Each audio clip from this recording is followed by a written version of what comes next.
नमस्कार दर्शक बंधु मु ज्योतिर्विद पंडित सुधीर स्वागत जनाऊँगी मोर आज स्वतंत्र उपस्थापना को घर मुख्य द्वार मुह सम्मुखें कौन रखिले धन लक्ष्मी आकर्षित हो आसती आम घर को अधिक परिमाण रे धन संपत्ति आकर्षित हो आसे। तेबे घर मुख्य द्वार मुह सम्मुखें कौन रखिले धन आकर्षित हेबो वास्तुशास्त्र पृष्ठभूमि जदि आमे विचार करिबा घर मुख्य द्वार मुह सम्मुखरे लाल फूल किंबा ताजा फूल गोटे कलसी रे आपण गोटे ताजा फूलटीए भसई रखंतु। कलसी जल रे गोटे फूलटीए आपण भसई रखंतु। यह सकारात्मक शक्ति को एवं धन वृद्धि को आकर्षित करिथाए। मुख्य द्वार मुह सम्मुखरे आपण माँ लक्ष्मी पाद चिन्ह जहाँ लाल रंगर हवा दरकार। द्वार भीतर पटे द्वार चौकाठ बंधर भीतर पटे माँ लक्ष्मी पाद चिन्ह आपण जदि रखती लाल रंगर ताहले यह धन को आकर्षित करिथाए, धनर प्रवाह को बढ़ई थाए। जदि चाउल भरा कलशटीए पानी कलशटी आपण रखी पारती ताजा फूलटीए भसईकरी किंबा गोटे पित्तलर कलसी रे जदि आपण अरुआ चाउल भर्ती करी एहाकू आपणकर द्वार मुह सम्मुखरे गोटे पाखरे आपण जदि एहाकू रखी दियंती, विशेष करी घर बाहरला बेलू बाम पार्श्व जदि ए चाउल कलसी को आपण रखी दियंती ताले घरे समृद्धि एवं आर्थिक स्थिरता आसी थाए। दर्शक बंधु पित्तलर बा तंबा निर्मित सूर्यंकर मुह बा चित्र घरर मुख्य द्वार मुहरे जदि सूर्यंकर चित्रटी आपण लगांती यह गृह सदस्य मानक भितरे आत्मविश्वास आय एवं सम्मान बढ़ाई थाए। जदि घरर मुख्य द्वार मुह सम्मुखरे आपण हाथीर मूर्ति रखती एवं ए हाथी शुंड उपर को टेकी थिबो एभली जदि गोटे हाथीर मूर्तिटे रखती ताले भाग्य एवं धन ये उभय को यही हाथीर चित्रटी आकर्षित करिथाए। कामधेनु गाईर चित्र किंबा मूर्तिटे जदि आपण घर द्वार मुह सम्मुखरे रखुचंती कामधेनु समृद्धिर प्रतीक घर को धनागम करिवार ये मध्य गोटे बहुत भल उपाय। आपणकर घरर मुख्य द्वार मुह सम्मुखरे विभिन्न प्रकार रंग बेरंगर झोटी पकांती चित्र आंकती यह मध्य माँ लक्ष्मी को आकर्षित करिथाए।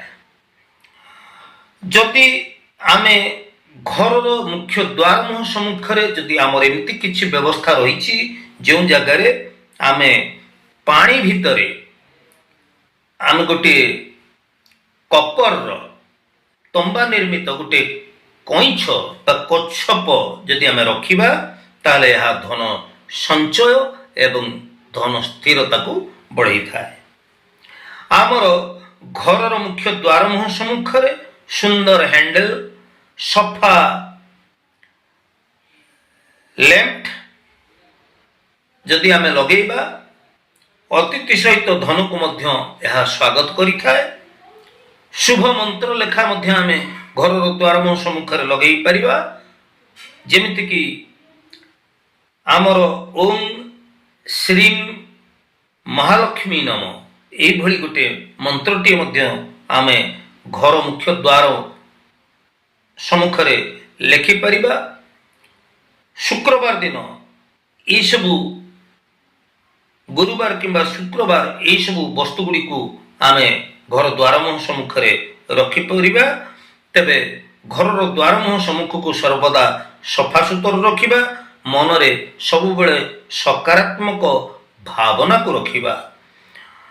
घरर मुख्य द्वार जेते शुभ से घर सदस्यंकर भाग्य एवं धन सेते शक्तिशाली बोली ଆମର ବାସ୍ତୁଶାସ୍ତ୍ର କହିଥାଏ।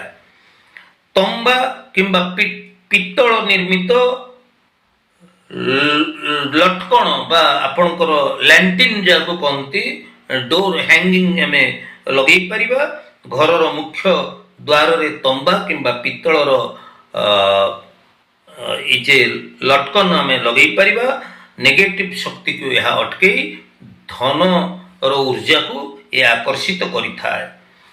ଲାଲ ସୂତାରେ ଆମେ 7ଟି କିମ୍ବା 11ଟି କଉଡ଼ିର ମାଳା ତିଆରି କରିକି ମଧ୍ୟ ଘର ଦ୍ୱାର ମୁହଁ ଭିତର ପଟରେ ଯଦି ଲଗେଇ ଦେଇପାରିବା, ତାହେଲେ ଧନ ଅଟକି ରହେ। ସେ ଘରେ ଧନର ଅପଚୟ ହୁଏ ନାହିଁ, ଧନ ସଞ୍ଚୟ ହୁଏ। ପ୍ରତ୍ୟେକ ଦିନ ସକାଳୁ ଘରର ଦ୍ୱାର ମୁହଁକୁ ସଫାସୁତର କରି ଯଦି ଶୁଦ୍ଧ ଗଙ୍ଗା ଜଳ ଆମେ ସିଞ୍ଚନ କରିବା, ତାହେଲେ ଆମର ଦାରିଦ୍ରତା ଦୂର ହେବା ସହିତ ଆମର ଘରେ ସୁଖ ସମୃଦ୍ଧି ଶାନ୍ତି ସ୍ଥିରତା ବଜାୟ ରହେ। ଧନ ସୂଚକ ଚିତ୍ର ଗୁଡ଼ିକ ମଧ୍ୟ ଆମେ ଘରର ଦ୍ୱାରମୁହଁ ସମ୍ମୁଖରେ ଲଗେଇ ପାରିବା। ଯେମିତି ଧାବମାନ ହେଉଥିବା ଘୋଡ଼ା, ଦୌଡ଼ୁଥିବା ଘୋଡ଼ାର ଚିତ୍ର ଆମେ ଲଗେଇ ପାରିବା।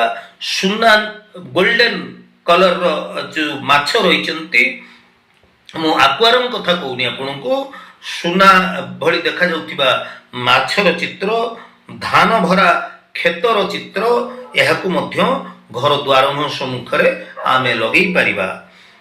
ଆଉ ସବୁଠାରୁ ଇମ୍ପୋର୍ଟାଣ୍ଟ କଥାଟି ହେଉଛି, ଘରର ମୁଖ୍ୟ ଦ୍ୱାରମୁହଁ ସମ୍ମୁଖରେ ଆମେ ହ୍ୱାଇଟ୍ କିମ୍ବା କ୍ରିମ୍ କଲରର ପର୍ଦ୍ଦାର ବ୍ୟବହାର କରିପାରିବା। ଯେଉଁ ଡୋର ସ୍କ୍ରିନ୍ ଆମେ ଲଗାଉଛେ, ଘରର ମୁଖ୍ୟ ଦ୍ୱାର ମୁହଁର ଡୋର ସ୍କ୍ରିନ୍ ସବୁବେଳେ କ୍ରିମ୍ ରଙ୍ଗ ବା ହ୍ୱାଇଟ୍ କଲରର ହେବା ଦରକାର। ଘରକୁ ପ୍ରବେଶ ସମୟରେ ଆମର ମୁଖ୍ୟ ଦ୍ୱାର ମୁହଁ ସମ୍ମୁଖଟି ସୁଗନ୍ଧିତ ହେଉଥିବା ଦରକାର। ଘର ଦ୍ୱାର ମୁହଁ ନିକଟରେ ଧୂପ, ଅଗରବତୀ, ଲୋବାନ ଧୂପ ଭଳି ସୁଗନ୍ଧିତ ହେଉଥିଲେ ସେ ଘରକୁ ଲକ୍ଷ୍ମୀ ଆକର୍ଷିତ ହେଇ ଆସନ୍ତି। ଶୁଭ ଶବ୍ଦର ଅଭ୍ୟାସ କରିବା। ଆମେ ଯେତେବେଳେ ଦ୍ୱାର ଖୋଲିବା ବା ଦ୍ୱାର ମୁହଁରେ ଆମେ ଯେତେବେଳେ ଘର ଭିତରକୁ ପ୍ରବେଶ କରିବା, ଆମ ପଛରେ ଅନେକ ଗୁଡ଼ିଏ ଆମ ଉର୍ଜା ସହିତ ଅନେକ ଉର୍ଜା ସଞ୍ଚିତ ହେଇକି ଚାଲି ଆସିଥାନ୍ତି, ଆକର୍ଷିତ ହେଇ ଚାଲି ଆସିଥାନ୍ତି। ସେଇ ଉର୍ଜା ଗୁଡ଼ିକ ନକାରାତ୍ମକ ହେଇପାରନ୍ତି ବା ସକାରାତ୍ମକ ହେଇପାରନ୍ତି। ତେବେ ଆମେ ଯେତେବେଳେ ଆମ ଘରର ଚୌକାଠ ବନ୍ଧ ଭିତରକୁ ପ୍ରବେଶ କରୁଛେ, ଘର ଭିତରକୁ ପ୍ରବେଶ କରୁଛେ, ସେତେବେଳେ ଓମ୍ ହରିଙ୍କୁ ଯଦି ନା ଧରିକି ଆମେ ଘର ଭିତରକୁ ପ୍ରବେଶ କରିବା, ତାହେଲେ ଆମର ନକାରାତ୍ମକ ଉର୍ଜା ଗୁଡ଼ିକ ସେଇଠି ଅଟକିଯିବ ଏବଂ ଆମେ ଗୋଟେ ସକାରାତ୍ମକ ଉର୍ଜାକୁ ନେଇକି ଆମେ ଭିତରକୁ ପ୍ରବେଶ କରିପାରିବା। ଏବଂ ସେ ପ୍ରକାର ଘରେ ଆମର ଘରେ ଲୋକମାନଙ୍କର ମନ ସ୍ଥିର ରହିବ ଏବଂ ବାତାବରଣ ମଧ୍ୟ ପବିତ୍ର ରହିବ। ଘରର ଦୁଇ ପାଖରେ ଆମେ ସମାନ ଧରଣର ଗଛ ଲଗେଇ ପାରିବା। ଆମେ କାହିଁକି ନା ଏହା ସନ୍ତୁଳନତାକୁ ବଜାୟ ରଖେ। ଘରର ଦ୍ୱାର ବନ୍ଧର ଉଭୟ ପାର୍ଶ୍ୱରେ ଆମେ ଲାଲ ରଙ୍ଗର ସମାନ ସାଇଜର ଆମେ ସ୍ୱସ୍ତିକ ଲଗେଇ ପାରିବା, ଓମ୍ ଚିତ୍ର ଲଗେଇ ପାରିବା, ଶୁଭ କଳସୀର ଚିତ୍ର ଲଗେଇ ପାରିବା, ଗୋଲ୍ଡେନ ଫିସ୍ ଲଗେଇ ପାରିବା। ଏସବୁ ଗୁଡ଼ିକ ଯଦି ଆମେ ଲଗେଇବା, ତାହେଲେ ଏହା ସମତୁଳନ ଆଣେ ଏବଂ ଘରେ ଧନକୁ ସ୍ଥାୟୀ ଭାବରେ ସଞ୍ଚୟ କରି ରଖେ, ସକାରାତ୍ମକ ଉର୍ଜାକୁ ଆମ ଘର ଆଡ଼କୁ ଆକର୍ଷିତ କରି ଆଣିଥାଏ। ଘରର ମୁଖ୍ୟ ଦ୍ୱାର ମୁହଁ ଯେମିତି ଘର୍ଷଣ ନ ହୁଏ, ଯେତେବେଳେ ଆମେ ଦ୍ୱାର ମୁହଁଟିକୁ ଖୋଲୁଛେ ବନ୍ଦ କରୁଛେ, ସେତେବେଳେ ସେ ଯେମିତି ଘର୍ଷଣ ନ ହେଉଛି ସେଥିପ୍ରତି ଦୃଷ୍ଟି ଦେବା ଦରକାର। କେଁ କଟର ଆବାଜ ଯେମିତି ନ କରୁଛି, ସେଥିପାଇଁ ମଧ୍ୟ ଆମେ ଯତ୍ନଶୀଳ ହେବା ଦରକାର। ଏବଂ ଘରକୁ ଯେତେବେଳେ ଆମେ ପ୍ରବେଶ କରୁଛେ, ଆମର ପ୍ରବେଶଟି ସବୁବେଳେ ଆନନ୍ଦମୟ ହେବା ଦରକାର। ଘରୁ ଯେତେବେଳେ ଆମେ ବାହାରକୁ ଯାଉଛେ, ସେତେବେଳେ ମଧ୍ୟ ଆମର ପରିବେଶଟି ମନଟି ସବୁବେଳେ ଆନନ୍ଦମୟ ହେବା ଦରକାର। ରାଗ, ଦୁଃଖ, ଈର୍ଷା এই ପ୍ରକାର ଭାବନା ନେଇ ଗୃହ ମଧ୍ୟକୁ ପ୍ରବେଶ କରନ୍ତୁ ନାହିଁ। ରାଗ, ହିଂସା, ଦ୍ୱେଷ, କ୍ରୋଧ এই ପ୍ରକାର ଭାବନାକୁ ନେଇ ଘରୁ ଆପଣ ଦ୍ୱାର ମୁହଁ ଟପି ବାହାରକୁ ଯାଆନ୍ତୁ ନାହିଁ। ଆପଣଙ୍କୁ ମନେ ରଖନ୍ତୁ, ଆପଣଙ୍କର ଘରର ଦ୍ୱାର ମୁହଁ ଇଏ ବହୁତ ଗୁରୁତ୍ୱପୂର୍ଣ୍ଣ। এই ଘରର ଦ୍ୱାର ମୁହଁ ସହିତ ଆମର ଭାଗ୍ୟର ସମ୍ପର୍କ ଅଙ୍ଗାଙ୍ଗୀ ଭାବରେ ଜଡ଼ିତ। କାହିଁକି ନା ମୁଖ୍ୟ ଦ୍ୱାର ହେଉଛି ଧନର ପଥ। ପଥ ସଫା ହେଲେ ଧନ ଆସିବ, ପଥ ସଫା ନଥିଲେ ଧନ ଆସିବନି। ତେବେ ଦର୍ଶକ ବନ୍ଧୁ, ଆଜିର ଉପସ୍ଥାପନଟି ଆପଣଙ୍କୁ କେମିତି ଲାଗିଲା?